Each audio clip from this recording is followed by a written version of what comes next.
اعوذ باللہ من الشیطان الرجیم بسم اللہ الرحمن الرحیم الف لام میم۔ تفسیر۔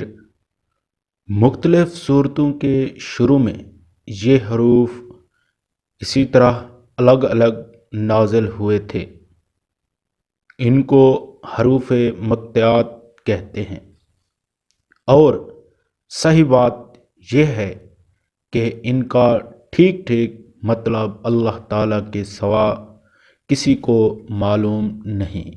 یہ اللہ تعالیٰ کی کتاب کا ایک راز ہے جس کی تحقیق میں پڑھنے کی ضرورت نہیں، اور عقیدے یا عمل کا کوئی مسئلہ ان کے سمجھنے پر موقوف نہیں۔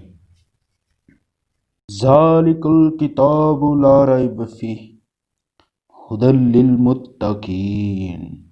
یہ کتاب ایسی ہے کہ اس میں کوئی شک نہیں، یہ ہدایت ہے ان ڈر رکھنے والوں کے لیے۔ تفسیر۔ یعنی اس کتاب کی ہر بات کسی شک و شبہ کے بغیر درست ہے۔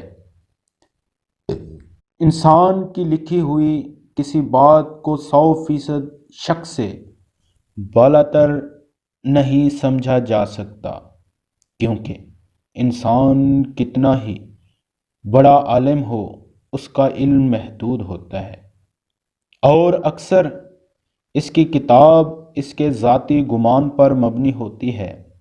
لیکن چونکہ یہ کتاب اللہ تعالیٰ کی ہے جس کا علم لا محدود بھی ہے اور 100% یقینی بھی، اس لیے اس میں کسی شک کی گنجائش نہیں۔ کسی کو شک ہو تو یہ اس کی ناسمجھی ہے۔ اس میں کتاب کی کوئی بات شبہ والی نہیں، اگرچہ قرآن کریم نے صحیح راستہ ہر ایک کو دکھایا، خواہ وہ مومن ہو یا کافر۔ اس لیے اس معنی کے لحاظ سے اس کی ہدایت سب کے لیے ہے، لیکن نتیجے کے اعتبار سے دیکھا جائے تو اس ہدایت کا فائدہ انہی کو پہنچتا ہے جو اس کی بات کو مان کر اس کے تمام احکام اور تعلیمات پر عمل کریں۔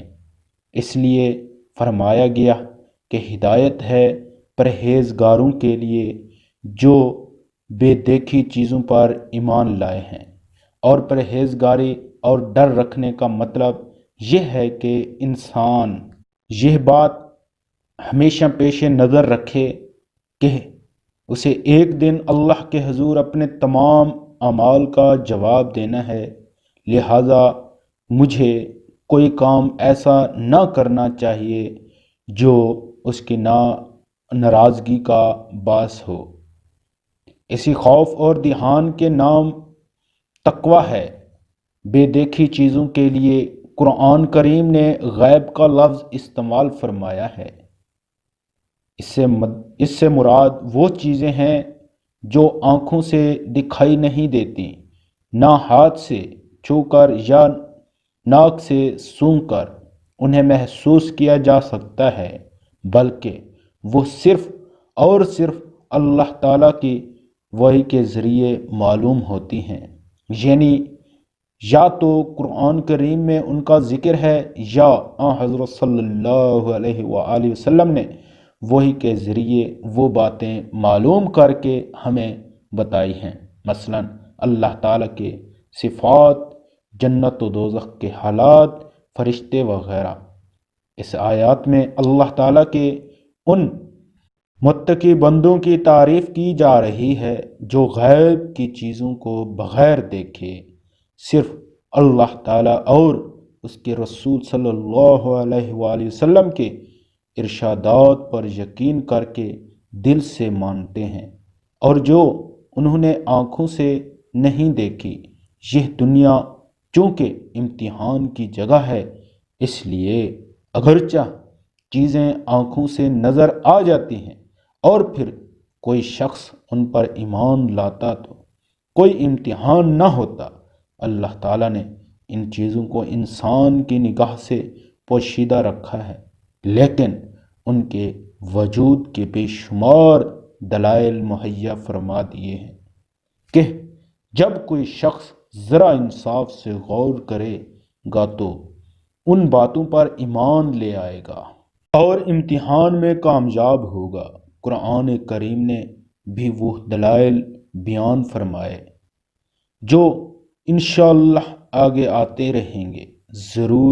ضرورت صرف اس بات کی ہے کہ قرآن کریم کو حق کے طلبی کے جذبے سے غیر جانبدار ہو کر پڑھا جائے اور یہ خیال دل میں رکھا جائے کہ یہ معاملہ ایسا نہیں ہے کہ اس میں لاپرواہی برتی جائے۔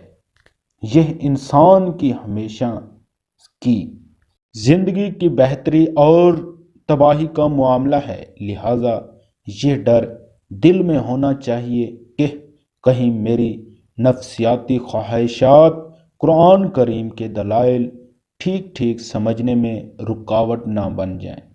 اس لیے مجھے اس کی دی ہوئی ہدایت کو تلاش حق کے جذبے سے پڑھنا چاہیے اور پہلے سے دل میں جمے ہوئے خیالات سے ذہن کو خالی کر کے پڑھنا چاہیے تاکہ مجھے واقعی ہدایت نصیب ہو۔